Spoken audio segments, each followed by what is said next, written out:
What are you not doing right now that you know deep down inside you should be doing? You know the answer. It's intuitive. You need a coach. Somebody can guide you, push you forward so you can actually realize the personal goals that got you into small business in the first place. My name is Lynn Hinderocker. Thanks for watching NxBizSuccess. I've got two very interesting guests with me today. Their names are Marty Smith and Jim Barger. Both of you are associated with ActionCOACH in the eastern Nebraska area. And you help small business people address that fundamental question, right? That's right. Yeah. Well, tell me, Marty, right off the bat, we're going to focus on a 6-point system. We've already talked about points 1, 2, and 3 in a previous podcast. We're going to go on to 4, 5, 6. But tell us briefly now, just very quick, points 1, 2, and 3 are what, Marty? Mastery, which is getting the basics of the business in place. Niche, which is how you find your audience and generate money. Marketing, basically. Yeah. And systems, how you keep it running and running smoothly. Okay, so mastery, niche, and systems. Let's assume we've kind of got that going. All right, and we're using that as a map or a compass to kind of help us get out of prison and actually not be so constrained by the daily technical duties of our company or our job. Is that right? Correct. Okay, so let's turn to you, Jim. Tell me, what's step number 4 in the ActionCOACH system that we can all learn from right now? Step number 4 is team. And with Action's view, the goal of a small business is to be able to create an enterprise that works without them, so that they're not required for the operation of the business. Yeah. That's a powerful but an elusive goal. Absolutely. But whether the business works without you for a weekend or a week or 6 months is up to the owner. But we believe that needs to be the goal that they have. All right. Now, so explain team a little bit. What are some of the components as I'm trying to get into this step and do this right? Sure. Well, getting a team has to do with obviously getting some management in place that can take the business when you're not there and keep it going the way you want it to go. Yeah. And so to have a winning team, you've got to start with strong leadership. Yeah. You've got to have common goals amongst the team. You've got to have rules of the game. In other words, how you're going to work together, how you're going to function together. Rules of engagement internally. Yeah. And then the fourth thing is going to be an action plan. You got to have a clear way to get to where you want your goals. Oh yeah, these are all heavy duty. Right. And the next one I believe goes right with action plan, which is risk taking, a willingness to take a risk. That's right.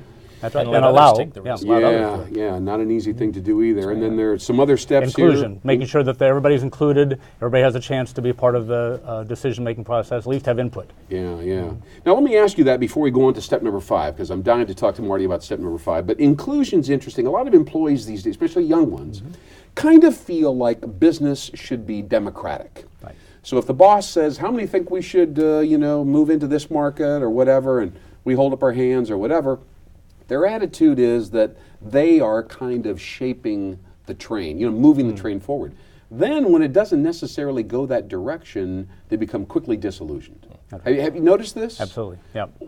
How do you handle this? What should the boss be telling people when we ask your opinion? Does that mean that we're going to do what you say? And if we don't do what you say, why are we asking? Right. I think the first thing is that there's kind of a lack of understanding on most people's part of what it means to be a business owner. I mean, you've got the investment, you've got the risk, your livelihood is wrapped up in this business, whatever it involves. Oh, yeah. And so, the decision that's made is going to have an impact on their life, their family, whereas it only affects the employment of the other people. Yeah. Very important, but still not quite their whole life and tied up. And I think that's important education. That's something that has to be included in the inclusion, is understanding why this person's made the investment and gotten involved. After that, then, the discussion, the open discussion has to be there, but they have to understand that when the decision is made, it's going to be made in the context of the business owner's investment, their goals, personal goals, and what they're trying to achieve. Hey, before we go on to step number 5 here with Marty, which one of these things, leadership, goals, a plan, the willingness to take a risk, a training management to make strategic or broader kinds of choices, which is the hardest typically, Jim, for small business owners? I think it's the leadership because it's actually quite easy to put together a plan, and if you take the time, you can set out your goals. But you've got to have that leadership that says, this is what we're going to work on. This is what's important, and the whole team needs to be working in that direction. Quite often, business owners don't take that step of saying, "Let's go. Let's get moving." All right, great. Step number 5. We've gone from team. What's step number 5, Marty? Synergy. Synergy. Where it all works together. Boy, that's a word that emerged in the early mid-90s. It was a super hot word. It's kind of been discounted by business gurus lately as being kind of a trite cliche, but tell me how synergy fits into the system here. Well, the whole notion of a business being a commercial, profitable enterprise that works without the owner is that it needs to continue to grow, and it needs to continue to engage all of the people, both customers and the team, the people who work for the company. Right. When you have the mastery items in place, when you know how to measure and how to keep track of, are we doing it, is it going the way we want it to? Sure. When you have a marketing plan that generates instant results, when you have a constant culture of getting things organized, yes. when you have a team in place that will take it for you, that understands the direction you want to go and wants to take not only the decision but the responsibility to make that happen. So it's not what does the owner need to do, it's what are we all going to do. Yeah. That is a magical place to be, because then you can take that at that point and move it to another business, or you can take that business and double it in size because you already have the place to do it. Yeah, is that what synergy implies exactly? I mean, come back and explain the word in the context of your system. The notion is that by the time you have the experience as the owner of building these systems step by step, sure, and including these other people in that, whether it's customers or their team, sure, you have figured out how to run a business. Yeah. And you look at somebody who has several businesses, the model, the businesses could be very different, and the kinds of people they engage are very different. But how they interact with them, how they get them to do what they really want, how they get them to understand for themselves what they're doing, is very similar. Okay. And it's unique to that individual, but it's because they've learned how to do it with one business, they can do it with others. The word synergy is so exciting because I think it implies as well, as in addition to what you said, 2 + 2 = 5. Or 6, yes, absolutely. Yeah, up to this point, 2 + 2 equals 4. But if you get all the pieces working together, things happen that are almost above and beyond what you were predicting to happen. Is that correct? Absolutely. You know, we get people who say, how would you like to double your business? And they think of the pain it took to get them to where they are and think, I don't want to double the pain. Well, great point. Synergy allows you to double the business and reduce the pain. Reduce the pain, thank you. And then as we wrap up here, Jim, number 6, what's the result of these 5 preceding steps here?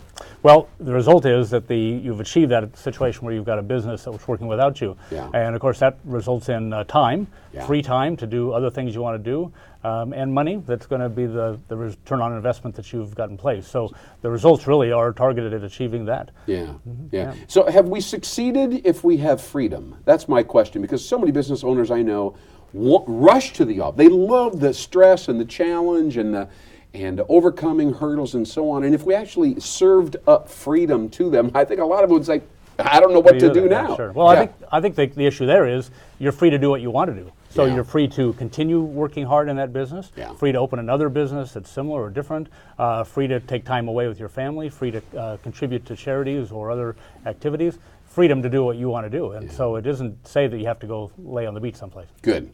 Well, thank you so much, Jim Barger and Marty Smith with the ActionCOACH system in the eastern Nebraska area. Thanks for joining me on NxBizSuccess. It's been very insightful. We've learned about the last 3 steps. We've learned about the first 3 steps earlier.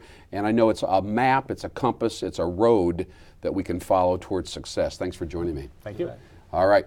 Well, thank you for joining us on NxBizSuccess. This has been insightful. It's the 3 steps required to get you out of the daily grind and actually realize your personal and professional destiny. Thanks for joining us. Keep on going and keep on growing.